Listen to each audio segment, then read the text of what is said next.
Let's look at the political news today. President Jacob Zuma axed 3 of his ministers in a cabinet reshuffle today. Communication Minister Dina Pule, Human Settlements Minister Turkey Sekhwali, and Cooperative Governance Minister Richard Beloy. They were the ones that were out. The 4th time in President Zuma's term that he has reshuffled the cabinet since 2009.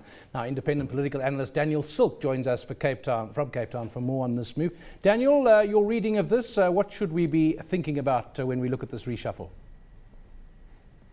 Well, I suppose we should be thinking about the fact that we've probably got less than a year to go before the general election next year, and this was probably the last of the major reshuffles that will occur before 2014.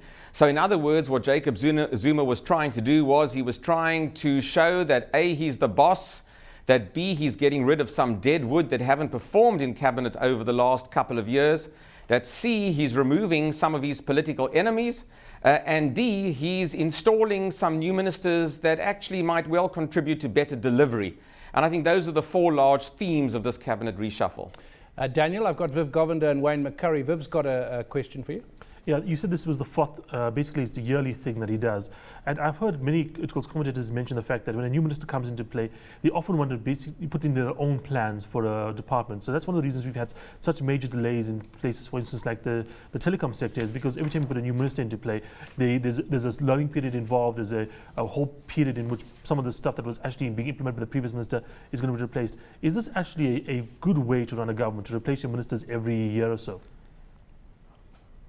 Now, look, I agree with you 100%. I mean, in the case, indeed, we've seen that some of these ministers have barely been in office for 1 year. They've barely had a chance to even put their own stamp on a department, and they, in fact, can't be expected to get to grips with the intricacies and historical complexities within these departments, particularly in communications. Now, if you set aside some of the personal issues regarding corruption and allegations of impropriety with that particular minister, it's very difficult to deal with vested interests within these various sectors, to get buy-in from them in a short space of time, the political linkages.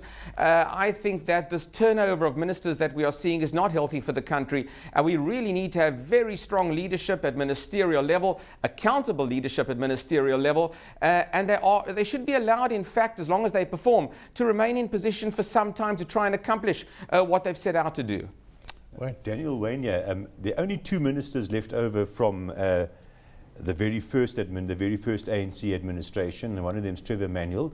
Do you think there's wide acceptance of his plan in government? Because ultimately, that's what really counts.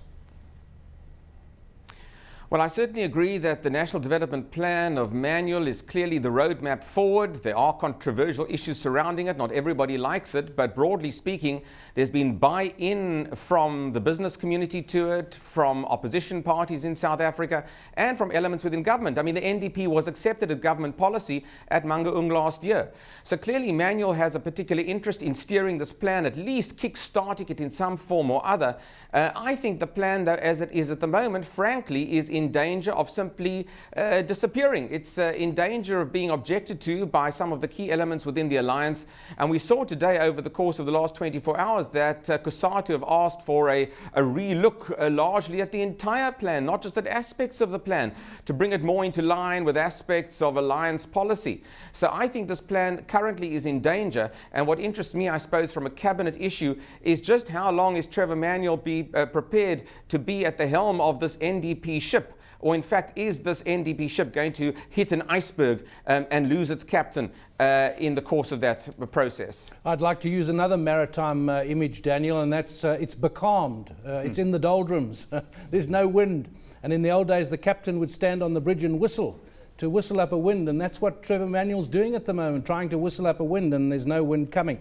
Let's be cynical and say he could afford to get rid of Dina Pule and Turkey Sekhwali. Firstly, because Dina Pule is under personal investigation.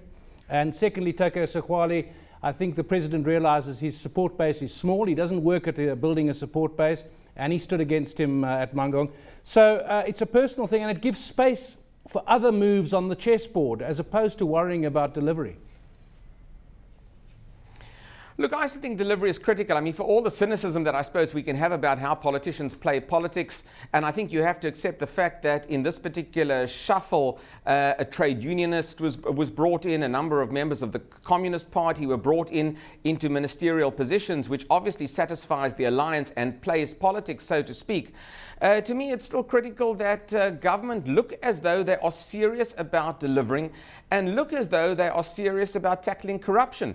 I mean, at the end of the day, we are moving towards an election. On the ground, South Africans are less satisfied than they've ever been before. Jacob Zuma's own individual rankings, his approval rankings, are the lowest they have been. And ultimately, it's just services on the ground. It's looking for relatively clean administration. In fact, two rather simple issues philosophically, which seem to be very difficult to accomplish in practice in this country. This is the image that I think this kind of reshuffle needs to get across. And in a sense, I suppose Zuma did accomplish some of that. But I must tell you, it wasn't really accomplished with a great flourish. It was a very short announcement. It's not as though Jacob Zuma announced too much else. He could have spoken about the National Prosecuting Authority and vacancies there. There was a lot left to the imagination, in fact, in this announcement.